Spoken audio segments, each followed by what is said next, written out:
अब एक अगर तुम देखो कि जैसे सीडैक बहुत रिगरस कोर्स है, साथ में बैठना पड़ता है, क्लियर है। इसमें ऐसी क्या चीज़ों का तुम्हें ध्यान रखना है, अगर तुम एक शॉर्ट में बताओ कि देख भाई बहुत कुछ होगा लेकिन ये चीज़ें, ये डिसिप्लिन फॉलो करना, वरना दिक्कतें हो जाएगी। और सीसीई एग्जाम्स का क्या इंपॉर्टेंस होती है इसमें, उसके परसेंटेज कितने मैटर करते हैं? सीसी की इंपॉर्टेंस इस तरह है कि जब कोई भी कंपनी आएगी, एक तो सबके सब नॉन आईटी से हैं या फिर हम्म। सबके सब नहीं भी हैं, तो टेक्निकली आपकी half C S I T है, half non C S I T वाले हैं। तो पहले तो कंपनी के पास कुछ क्राइटेरिया नहीं होगा फिर कि वो किसको शॉर्टलिस्ट करें। अगर वो सीएस को करेंगे सिर्फ तो दिक्कत, नॉन सीएस को करें तो दिक्कत।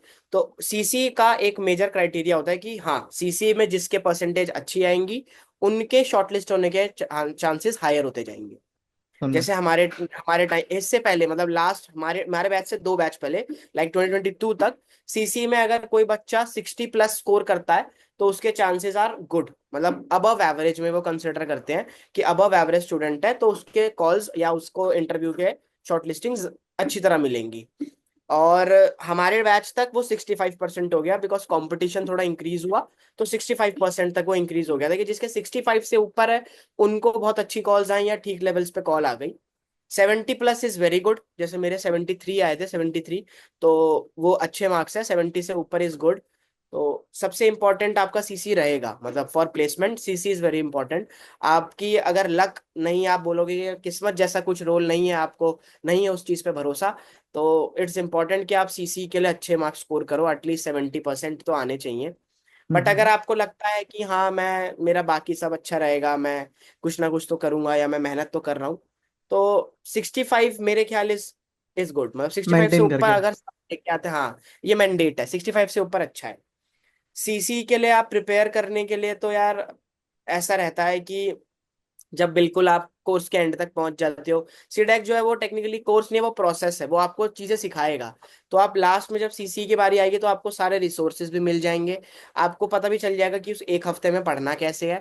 और मैं सच बताऊं तो मैंने उस एक हफ्ते में ही पढ़ा था, बट मेरे साथ के कुछ स्टूडेंट्स थे जिन्होंने क्या किया था, मेरे साथ के कुछ फ्रेंड्स थे, उन्होंने ये किया कि वो लास्ट का जो मॉड्यूल था उसके लास्ट के कुछ 4-5 दिन 6 दिन लैब में ही नहीं आए, सिर्फ थ्योरी लिए और घर चले गए फॉर सीसी प्रिपरेशन।